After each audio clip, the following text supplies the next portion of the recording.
बोल चुके हैं। दूसरा है वक्फ की अवधारणा, तीसरी है वक्फ की राजनीति और चौथा है वक्फ की राजनीति के नाम पर होने वाली वह सांप्रदायिक बनाम सेकुलर की राजनीति। सबसे पहले हमारे नेता सदन माननीय नड्डा जी ने बताया कि किस विस्तार के साथ इस वक्फ कमेटी ने काम किया, किस शिद्दत के साथ हमारी सरकार ने काम किया। और चाहे वक्फ कमेटी के जेपीसी के चेयरमैन हमारे उस सदन के सदस्य जगदम्बिका पाल जी रहे हों, हमारे मंत्री जी रहे हों, सबने जिस शिद्दत से काम किया है, तो उनके लिए मैं माननीय प्रधानमंत्री जी अपनी सरकार की तरफ से कहना चाहता हूं कि उन्होंने एक इबादत के भाव से काम किया है। तो मैं कहना चाहता हूं, इबादतों की तरह मैं ये काम करता हूं, अपने फर्ज को झुककर सलाम करता हूं, फिर भी आप खिलाफत कर रहे हैं। तो तेरी मुखालफत से निखरती है शख्सियत मेरी, मैं सियासी दुश्मनों का भी बहुत एहतराम करता हूं। तो इस एहतराम के साथ मैं अब आगे का बयान शुरू करता हूं और मैं ये बताना चाहता हूं कि एक बड़ी सिंपल सी बात है जो अभी माननीय नड्डा जी ने भी कहा। दुनिया के तमाम मुस्लिम देश बता दिए, इस्लाम की धर्म स्थली सऊदी अरब, सबसे बड़ा मुस्लिम देश इंडोनेशिया, जहां खलीफत रही वहां टर्की, और यहां आईएसआईएस का इलाका, वहां इराक और सीरिया, वहां कहीं भी कुछ भी नहीं है ऐसा, फिर भी हमारे यहां क्यों है कैसा। तो मैं कहना चाहूंगा सभापति महोदय, एक हिंदी में कहावत होती है, नया मुल्ला प्याज ज्यादा खाता है, परंतु यहां तो जो गैर मुल्ला प्याज बहुत खा रहा था और इतना खा रहा था कि आंसू निकल रहे थे गरीब मुसलमान के भी और देश के भी। इसलिए मैं कहना चाहता हूं सभापति महोदय, अगर छोड़ दीजिए भारत की बात करिए, तो क्या ऐसी कोई शक्ति सिखों के पास है, ईसाइयों के पास है, यहूदियों के पास है, पारसियों के पास है? नहीं है। छोड़ दीजिए, इस्लाम के अंदर आइए। अगर इतना भाईचारा है तो ये सुन्नी वक्फ बोर्ड और शिया वक्फ बोर्ड अलग क्यों है मेरे भाई? जमीन पे एक दूसरे पे एतबार नहीं है, सिर्फ सियासत के लिए साथ में आने की बात है, ये भी जरा सोचने की बात है। और जो अकलियतों में भी अकलियत है, आगा खानी है, बाकी है, जो बोहरा है, उनकी तो कोई गिनती नहीं है। हमारी सरकार ने पहली बार मुस्लिम समाज के अंदर भी ईमानदारी से सबको समान प्रतिनिधित्व देते हुए एक नई सुबह के नए वक्फ का आगाज किया है। इसके लिए मैं सरकार को बधाई देना चाहता हूं। और सिर्फ ऐसा ही नहीं है, मुस्लिम समाज के अनेक लोग इस प्रकार के नियमों से बहुत प्रभावित हुए और बहुत प्रताड़ित हुए, जिसके अनेक उदाहरण बहुत लोगों ने बताए होंगे। मोहम्मडन एजुकेशन सोसाइटी कोल्हापुर का केस है, ईदगाह मैदान हुबली का केस है, जिसको सुप्रीम कोर्ट ने साफ साफ उसको हुबली धारवाड़ म्युनिसिपल कॉर्पोरेशन को वापस कर दिया। अनीसा अयाशा वर्सेस तमिलनाडु वक्फ बोर्ड का केस है, तेलंगाना स्टेट वर्सेस मोहम्मद मुजफ्फर का केस है, हिमाचल प्रदेश वक्फ बोर्ड वर्सेस ख्वाजा खलीलुल्लाह का केस है, और सभापति महोदय ताजमहल पर भी दावा कर दिया गया। अब तो मैं पूछना चाहता हूं, सुप्रीम कोर्ट ने अपने जजमेंट में कहा कि भाई शाहजहां के जमाने का लिखा फरमान लेके आइए, तब हम मानेंगे कि इस पे कोई दावा है या नहीं।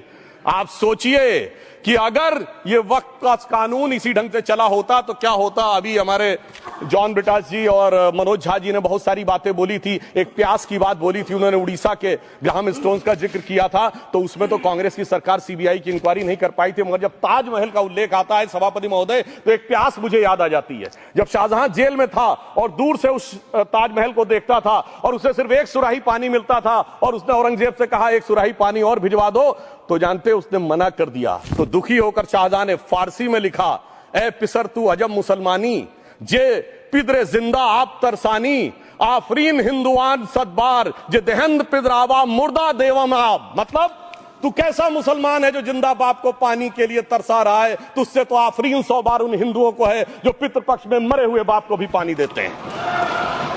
और सभापति महोदय, मैं बताना चाहता हूं कि ये हमने ईमानदारी से मुस्लिम समाज के कल्याण के लिए बात की है, क्योंकि एक तरफ खड़ा हुआ है ईमानदार मुसलमान जो शराफत के साथ ईमान को गले से लगाए हुए हैं, और दूसरी तरफ कुछ चंद सरमाएदार हैं जो उस अमानत में खयानत करके शरारत के साथ उसके झंडा बरदार बनना चाहते हैं।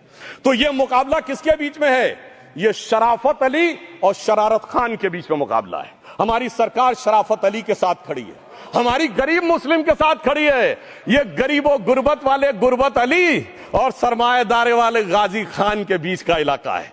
मगर मैं कहना चाहता हूं महोदय, एक बात मैं बहुत स्पष्ट रूप से कहना चाहूंगा, इन जरूरतमंद मुसलमानों की लड़ाई के लिए मैं कह सकता हूं कि ये गरीब मुसलमानों के दिल की कसक और कट्टरपंथी वोट के ठेकेदारों के मन की ठसक के बीच में हमारी सरकार ने उस कसक का साथ दिया है, जिसके लिए मैं मानता हूं गरीब और पसमानदा मुसलमान निश्चित रूप से उनका आभारी होगा। हाँ, मगर जब इसकी बात आती तो भी माननीय खड़गे जी भी बोल रहे थे, माननीय संजय सिंह जी भी बोल रहे थे, मनोज झा जी भी बोल रहे थे कि साहब आपके यहाँ वो कितने पुजारी हैं और कितने किस वर्ग के पुजारी हैं। तो मैं उनको बताना चाहता हूं, केवल अकेले जूना अखाड़े ने पिछले साल 71 SC ST लोगों को महामंडलेश्वर बनाया। अरे आपको हमारे सदन में बैठे हुए बाल योगी उमेश नाथ जी नहीं दिखते? वैसे तो कहा जाता है जात ना पूछो साधु की, मगर मैं बताना चाहता हूं विश्व हिंदू परिषद के 50,000 से अधिक पुजारी ट्राइबल्स में जो शेड्यूल कास्ट है जो काम कर रहे हैं। मगर मैं हद अदब से पूछना चाहता हूं, बताइए मुल्ला मौलवी मुफ्ती मुकर्रम बारी हाफिज में से कितने पसमंदा हैं? उसमें कितने जुलाहा अंसारी घोसी बताइए मिरासी कितने हैं? बाकी छोड़िए, पर्सनल लॉ बोर्ड में है क्या?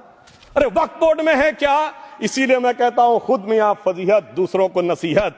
अगर ईमानदारी से बात करनी है तो उस पर आगे। मगर मैं एक बात और कहना चाहूंगा कि हमारी जो सरकार ने नाम दिया है, इसको उम्मीद नाम दिया है, और यह उम्मीद है किसके लिए? उस ईमानदार मुसलमान के लिए और देश के हर खास व आम के लिए यह उम्मीद है। मगर सभापति महोदय, कुछ लोग वो हैं जो उम्मा का ख्वाब पाले हुए थे। उम्मा शायद हमारे बहुत से लोग समझते हो ना समझते हो, पूरी एक एंटायर जो इस्लामिक खलीफत और राज होता है उसको उम्मा कहते हैं। उम्मीद वालों को तो उम्मीद की नई रोशनी दिख रही है, उम्मा वालों की उम्मीद पे पानी फिर रहा है। जय हिंद दोस्तों, जैसा कि आप जानते हैं कि पार्लियामेंट में 1-2 दिन से वक्फ बिल बोर्ड के ऊपर जोरदार बहस चल रही है।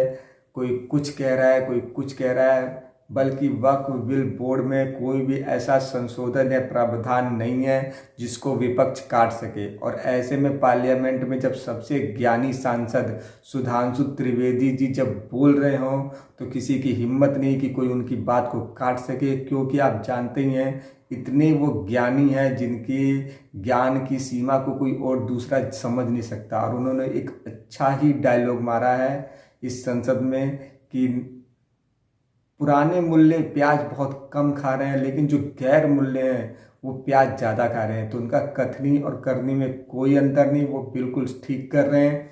वक्फ बिल बोर्ड के विरोध में जितने मूल्य आवाज़ नहीं उठा रहे हैं, उनके समर्थन में गैर मूल्य ज़्यादा आवाज़ उठा रहे हैं। तो आप समझ सकते हैं कि ये हमारे देश की राजनीति को कहाँ लेके जा रहे हैं। अगर आप भी सुधांशु त्रिवेदी के इस भाषण को पसंद करते हैं तो इस वीडियो को जरूर लाइक और सब्सक्राइब कीजिए। मिलते हैं अगली वीडियो में। तो जय हिंद।